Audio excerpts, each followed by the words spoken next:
இந்த சூனியத்துடைய சட்டம் ஹுக்மு சிஹ்ரி ஃபில் இஸ்லாம், இஸ்லாத்துடைய பார்வையில் இந்த சூனியத்துடைய சட்டம் முஹர்ரமுன் தஹ்ரீமன் கத்இயன், பச்சை ஹராம். சூனியத்தை படிக்கிறதுக்கோ செய்யறதுக்கோ எந்த அனுமதியும் கிடையாது. இது பெரும் பாவம். அடுத்த விஷயம் தான் இந்த சூனியத்தை விட்டு நாங்க எப்படி பாதுகாப்பு பெறுறது. சூனியம் வச்சிருக்கிறான் அல்லாஹ். முதலாவது அந்த சூனியத்துக்கு அல்லாஹ் நாடினா தாக்கத்தை ஏற்படுத்துற சக்தியை கொடுப்பான். தானவா சக்தி இல்ல, அல்லாஹ்ட குதரத். அல்லாஹ் நாடிட்டான்னு சொன்னா அந்த சூனியத்துடைய தாக்கம் எங்களுக்கு உண்டா.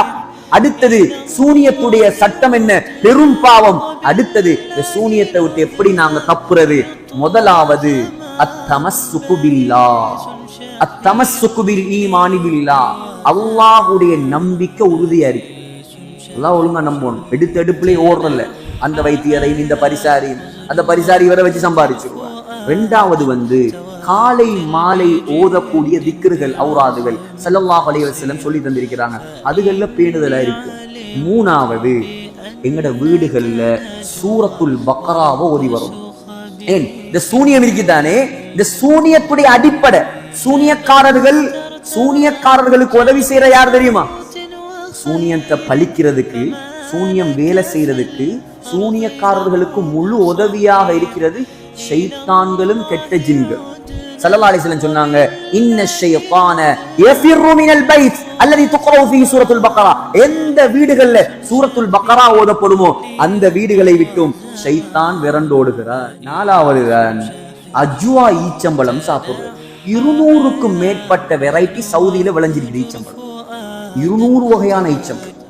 அதுல ஆக உயர்ந்ததுதான், ஆக பெருமதியானதுதான் அஜ்வா. அஜ்வா என்ற ஈச்சம்பழம். அதுலயும் அஜ்வத்துல் மதீனா, மதீனாவில் இருக்கக்கூடிய அஜ்வா, அதுக்கு தான் ஆக சிறப்பு. ஸல்லல்லாஹு அலைஹி வஸல்லம் சொன்னாங்க, அல் அஜ்வத்து மினல் ஜன்னா. அஜ்வா இருக்குதே, இது உலகத்து பழம் இல்லை, இது சொர்க்கத்திலிருந்து அல்லாஹ் இறக்கின பழம். சொன்னாங்க அஜ்வத்தன், யார் ஒவ்வொரு நாள் காலையில அஜ்வா ஈச்சம்பழம் 7 சாப்பிடுவாரோ லம் யதுர்ரஹு ஃபீ தாலிகல் யௌம் சும்முன் வலா சிஹ்ருன். அவருக்கு எந்த விஷமும் தீண்டாது, எந்த சூனியமும் ஒன்றும் செய்யாது. ஒவ்வொரு நாளும் ஒரு 7 அஜ்வா சாப்பிட்டு வந்தா யார் எந்த பெரிய சூனியக்காரன் வந்தாலும் எங்களுக்கு என்ன செய்யறாது, எங்களை ஒன்றும் செய்யறாது. நாகப்பாம்பு கொத்தினாலும் எங்கள் உடம்புல என்ன செய்யாது, விஷம் ஏறாது. புகாரியுடைய ஹதீஸ். நம்பிக்கையோட சாப்பிடுவோம்.